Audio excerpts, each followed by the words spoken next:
A very good morning to all of you friends. Now this video is related to class 10 biology, that is life processes. Our subtopic is photosynthesis.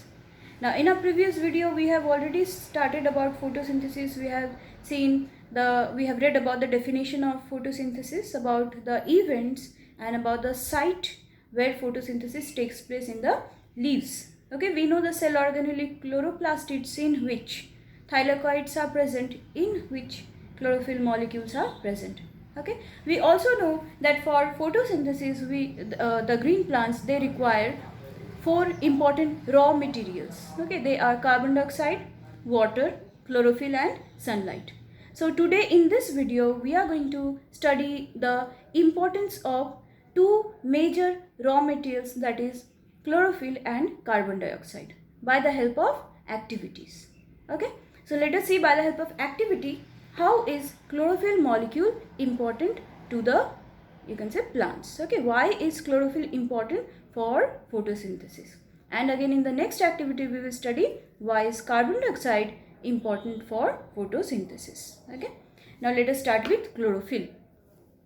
So here in this video we will study about some activities. Okay, so chlorophyll, chlorophyll is a pigment that is present in the chloroplastids, okay, of mesophyll cells.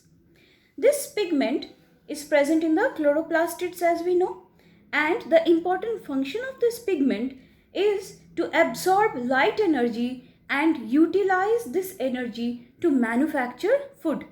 Okay, so we have already read that chlorophyll molecules, they help in trapping the solar energy and converting that solar or light energy into chemical energy or food energy, that is glucose. Okay, so chlorophyll molecules have the capacity to trap solar energy and then convert it into chemical or food energy. Okay, so they are a pigment which is present in chloroplastids of the mesophyll cells.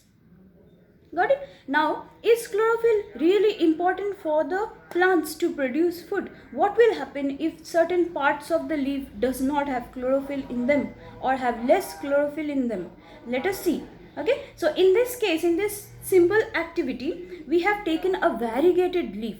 This variegated leaf means, like for example in money plant or in croton plant, you will see the leaves are differentially colored. Okay, different part of the leaves have different colors. Such kind of leaf is called variegated leaves. Okay, variegated leaves. So in this activity we have taken a variegated leaves, okay, and then we have performed the starch iodine test, okay, to find out whether the leaf turns blue black at the end or not, okay, when treated with iodine. So let us see. So first we will take a potted plant, okay, a healthy potted plant. Then we will destarch the plant. Okay, so we will destarch the leaf or the whole plant by keeping it in dark for 3 days. So when we are keeping a healthy potted plant in a dark room for 3 days, all the starch is used up. So that is called destarching. Okay, so destarch the leaves by keeping it in a dark room for 3 days, and then we will keep it in sunlight for 6 hours. Okay, like now it is daytime. So like this, for 5 to 6 hours we will keep it in, you can say, enough sunlight. Okay, now what will happen after we have kept that potted plant in dark room for 3 days? The next step is we will keep it in sunlight for 5 to 6 hours. Then we will pluck a leaf from it. Okay, that leaf will be something like this. It is because it is a variegated leaf, so it is differentially colored. Okay, certain parts of the leaf have more chlorophyll and other parts, other regions have less chlorophyll in them. Now we will take this variegated leaf and then we will put it in boiling water. So we are putting it in boiling water in order to break the cell walls. Plant cells, they have cell wall, isn't it? Just which lies, you can say, outside of the cell membrane. So now to break the cell wall, we will put these leaves in boiling water. Okay, then in the next step we will boil it in alcohol. Okay, so first we will keep it or boil it in water, then we will boil it in alcohol. Like in this diagram you can say we are actually boiling the leaf in alcohol, but in a separate beaker. Okay, so this bigger beaker is called water bath, and we will use a smaller separate beaker in which alcohol is present and the variegated leaf is dipped into it. Why? Because alcohol is highly inflammable. So we cannot directly heat it, but we will heat it indirectly. Okay, so we are heating it, the leaf, or you can say boiling the leaf in alcohol. Okay, by keeping it in a water bath. Okay, after that what we will do, and why are we boiling it in alcohol? Because in order to remove the chlorophyll pigments which are present in the leaves. So first we have boiled it in water in order to break the cell wall. In the second step we will boil it in alcohol to remove the chlorophyll molecules. After that the leaf will naturally become pale, colorless. Okay, now we will remove this leaf, okay, from the alcohol, wash it with water, and then we will pour iodine solution to it.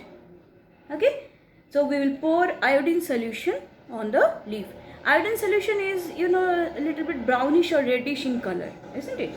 Now after pouring iodine solution in the leaf, what will happen? You can see the difference between the leaf before iodine test and after iodine test. Okay, so here only those regions which had chlorophyll, they have turned blue black. Only those regions or part of the leaf which were having chlorophyll molecules, they are only showing blue black coloration, whereas rest of the part of the leaf have not turned into blue black. What does that conclude? That means chlorophyll molecule is important for synthesis of starch, isn't it? The places which have the regions of the, you can say, leaf which has chlorophyll in them, they are only capable of synthesizing or manufacturing starch. Rest of the portions of the leaf is unable to. So what is the conclusion? Part of the leaf which contain chlorophyll can only synthesize starch.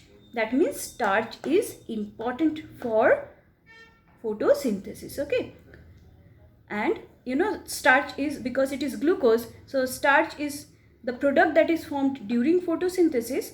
So chlorophyll is important for production of starch. Okay, so this is the activity in which we just now learned why is chlorophyll important for photosynthesis.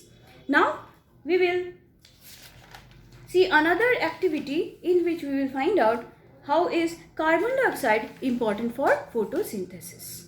Okay, now let us see. This is also a very simple activity, but children, you should remember the starch iodine test. Okay, don't forget the starch iodine test. Now in our second activity also, see, we have taken two healthy potted plants. Okay, we have covered them with bell jar.